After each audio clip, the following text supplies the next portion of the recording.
Saluran komunikasi personal itu meliputi dua orang atau lebih yang berkomunikasi secara langsung satu sama lain.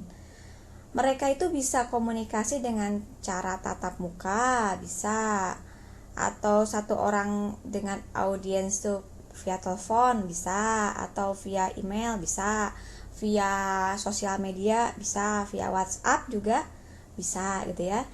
Oke, saluran komunikasi personal ini mendapatkan efektivitas melalui peluang untuk mengindividualkan penyajian dan umpan baliknya.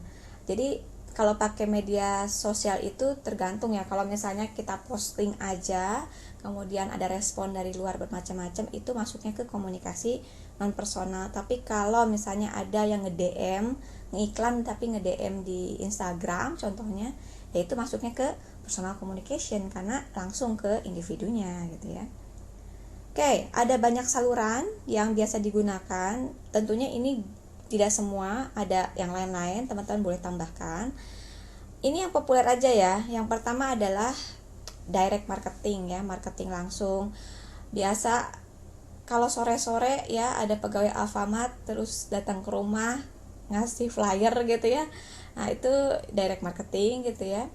Ada juga yang pakai sales promotion, itu apa ya, sering banget lah, ada diskon, kemudian nawarin ini ada diskon loh gitu ya.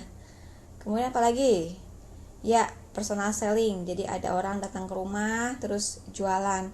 Kalau di komplek masih ada nggak sih? Kalau dulu tuh sering banget ada tukang panci datang ke rumah gitu ya, terus nawarin panci atau sapu gitu ya. Kalau sekarang mungkin apa ya yang masih keliling komplek? Servis jam kali ya, servis jam. Nah, itu personal selling. Kalau koran kayaknya udah jarang ya, mungkin dulu iya, tapi di tiap apa lampu merah itu ya banyak tukang jualan. Nah, itu namanya personal selling gitu ya. Kemudian banyak perusahaan yang makin menyadari kuatnya perkataan dari mulut ke mulut, atau istilah populernya itu namanya word of mouth, WOM, atau faktor ucapan yang berasal dari saluran pakar atau sosial yang menciptakan bisnis baru. Mereka tuh akan cari cara untuk mendorong saluran yang dapat memberikan rekomendasi untuk produk maupun jasa mereka. Apa ya? Kalau sekarang mungkin lebih ke nyari influencer gitu ya di sosial media contohnya. Terus yaitu secara nggak langsung juga jadi word of mouth juga ya. Apa sih, komentar satu dengan komentar yang lainnya itu bisa jadi WOM-nya gitu ya. Kalau dalam kehidupan sehari-hari ini biasanya ke lingkungan kecil, contoh ada tukang bakso baru, kemudian pas dicicipin enak, kemudian kita ada kumpul arisan, kita cerita kalau tukang bakso tadi itu enak, dan kita bilang oh ya oke, saya kasih ranking berapa, 5 dari 5 gitu. Terus ya itu diikuti sama ibu-ibu lainnya, ya itu namanya WOM. Ada lagi? Oke, pengaruh pribadi atau personal communication ini akan sangat bermanfaat terhadap dua situasi loh. Situasi pertama apa? Situasi kalau produk mahal, beresiko, ataupun jarang dibeli. Nah, di sini tuh biasanya mencari informasi yang banyak dan senantiasa mencari di luar informasi dari internet, dari media massa, karena pengen dapet rekomendasi dari pakar atau kenalan sosialnya gitu.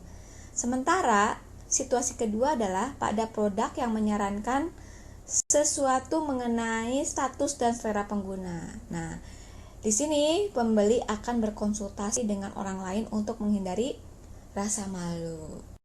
Jelas ya? Saluran komunikasi non personal itu adalah menyampaikan pesan tanpa melakukan kontak atau interaksi langsung gitu ya. Itu bisa dilakuin pakai media atau lewat acara atau atmosfer dan lain sebagainya. Kalau media itu terdiri dari kayak media cetak gitu ya, bisa pakai surat langsung gitu, atau pakai koran, atau pakai majalah, bisa juga lewat TV kan, atau bisa juga lewat radio. Media elektronik itu kayak audio video gitu ya, atau media display kayak poster, apalagi coba papan reklame gitu ya. Loba pisan ya, banyak pisan. Umumnya sebagian besar pesan non personal datang melalui media yang dibayar. Oke.